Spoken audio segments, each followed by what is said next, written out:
8,34,024 ಮಕ್ಕಳು ಈ ಸ್ಪರ್ಧೆಯಲ್ಲಿ ಭಾಗವಹಿಸಿದ್ದರು. ಪ್ರಪಂಚದಾದ್ಯಂತ ಫ್ಲಾಶ್ ಕಾರ್ಡ್ ಗುರುತಿಸುವ ಕೌಶಲ್ಯ ವಿಭಾಗದಲ್ಲಿ 35,000 ಮಕ್ಕಳು ಭಾಗವಹಿಸಿದ್ದರು. ನಂತರ 9,643 ಮಕ್ಕಳು ಅಂತಿಮ ಸುತ್ತಿನಲ್ಲಿ ಭಾಗವಹಿಸಿದ್ದರು. ಈ 9,643 ಮಕ್ಕಳಲ್ಲಿ ಮನಸ್ಮಿತಾ ಅವರು ಫ್ಲಾಶ್ ಕಾರ್ಡ್ ಅನ್ನು ಗುರುತಿಸುವಲ್ಲಿ ಅಸಾಧಾರಣ ಕೌಶಲ್ಯವನ್ನು ಪ್ರದರ್ಶಿಸಿದ್ದಾರೆ. 60 ನಿಮಿಷದಲ್ಲಿ 1000ಕ್ಕಿಂತಲೂ ಅಧಿಕ ಕಾರ್ಡ್ಗಳನ್ನು ಗುರುತಿಸಿದ್ದಾರೆ.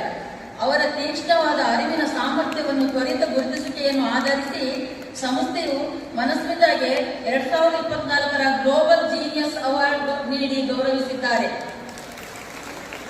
ಮನಸ್ಮಿತಾ ಅವರು ಕನ್ನಡ ವರ್ಣಮಾಲೆಗಳು ಮತ್ತು ಕನ್ನಡ ಸಂಖ್ಯೆಗಳು, ಕನ್ನಡ ಜ್ಞಾನಪೀಠ ಪ್ರಶಸ್ತಿ ವಿಜೇತರನ್ನು ಗುರುತಿಸುವ ಈಕೆಯ ಕನ್ನಡ ಕಲಿಕೆಯನ್ನು ಮತ್ತು ಅಸಾಧಾರಣ ಗ್ರಹಣ ಶಕ್ತಿ, ಅಮೋಘ ಜ್ಞಾನ, ವಿಶ್ವಾದ್ಯಂತ ಕನ್ನಡ ನಾಡಿನ ಕೀರ್ತಿಯನ್ನು ಮೆರೆಸುತ್ತಿರುವ ಇವರ ಕೊಡುಗೆಯನ್ನು ಗುರುತಿಸಿ ಬನವಾಸಿ ಕನ್ನಡಿಗರು ಕನ್ನಡಮಯ ಟ್ರಸ್ಟ್ ಮತ್ತು ಕರ್ನಾಟಕದ ಬ್ರಷ್ ಕ್ಲಬ್ ವತಿಯಿಂದ ಮನಸ್ಮಿತಾಗೆ ರಾಜ್ಯ ಮಟ್ಟದ ಬನವಾಸಿ ಕನ್ನಡಿಗ ಪ್ರಶಸ್ತಿ ನೀಡಿ ಗೌರವಿಸಿದ್ದಾರೆ. ಇಂದ್ರಸುಧ ಸಾಂಸ್ಕೃತಿಕ ಕಲಾ ಟ್ರಸ್ಟ್, ಕನ್ನಡ ಮತ್ತು ಸಂಸ್ಕೃತಿ ಇಲಾಖೆ ಸಹಕಾರದಲ್ಲಿ ನಯನ ಸಭಾಂಗಣದಲ್ಲಿ ನಡೆದ ಕಾರ್ಯಕ್ರಮದಲ್ಲಿ ಮನಸ್ಮಿತಾ ಅವರಿಗೆ ಕರುನಾಡ ನಿಧಿ ರಾಜ್ಯ ಪ್ರಶಸ್ತಿ ನೀಡಿ ಗೌರವಿಸಿದ್ದಾರೆ. 15 ತಿಂಗಳ ಮನಸ್ಮಿತಾ ಅವರ ಅಮೋಘ ಜ್ಞಾನ, ಅಸಾಧಾರಣ ಗ್ರಹಣ ಶಕ್ತಿ ಮತ್ತು ವಿಶ್ವಾದ್ಯಂತ ಕನ್ನಡ ನಾಡಿನ ಕೀರ್ತಿಯನ್ನು ನಡೆಸುತ್ತಿರುವ ಇವರ ಕೊಡುಗೆಯನ್ನು ಗುರುತಿಸಿ 2020 ವೇಷಭೂಷಣ ಫ್ಯಾನ್ಸಿ ಸ್ಪರ್ಧೆಯಲ್ಲಿ ಪ್ರಥಮ ಸ್ಥಾನ ಗಳಿಸಿರುತ್ತಾರೆ. ಶ್ರೀ ಆದಿಚುಂಚನಗಿರಿ ಸಂಸ್ಥಾನ ಮಠದಲ್ಲಿ ಪರಮ ಪೂಜಾ ಶ್ರೀ ಡಾಕ್ಟರ್ ಬಾಲಗಂಗಾಧರನಾಥ ಭೈರವಿ ಪ್ರಶಸ್ತಿಯನ್ನು ಪಡೆದಿರುತ್ತಾರೆ. ಮನಸ್ಮಿತಾ ಅವರು 2024ನೇ ಸಾಲಿನ ಬಾಲಪಾಂಡಿತ್ಯ ಪ್ರಶಸ್ತಿ ಭಾಜನರಾಗಿರುತ್ತಾರೆ. ಕನ್ನಡ ರಾಜ್ಯೋತ್ಸವ ಪರಿಷತ್ ಅಧ್ಯಕ್ಷ ನಾಡೋಜ ಡಾಕ್ಟರ್ ಜೋಶಿ ಅವರು ಮನಸ್ಮಿತಾ ಅವರನ್ನು ವ್ಯಕ್ತಪಡಿಸಿರುತ್ತಾರೆ.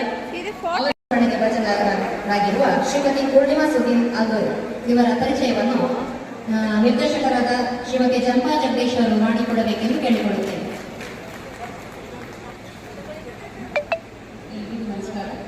ಶ್ರೀಮತಿ ಪೂರ್ಣಿಮಾ ಸುಧೀರ್ ಇವರು ಚಿಕ್ಕಮಗಳೂರು ತಾಲೂಕು ಕೆಆರ್ಪೇಟೆಯಲ್ಲಿ 30/11/1983ರಲ್ಲಿ ಜನಿಸಿದರು.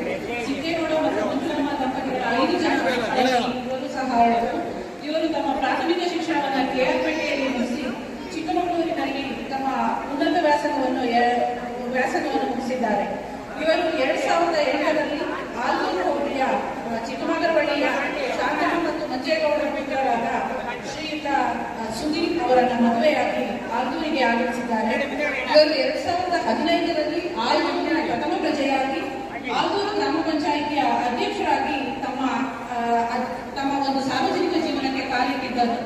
2012ರಲ್ಲಿ ಆಲ್ದೂರಿನಲ್ಲಿ ಒಂದು ಜಾಗವನ್ನ ಸ್ಮಶಾನಕ್ಕೆ ಅಂತ ಇದ್ದಾರೆ. ಆದ್ರೆ ಅಲ್ಲಿ ತುಂಬಾ ಚೆನ್ನಾಗಿ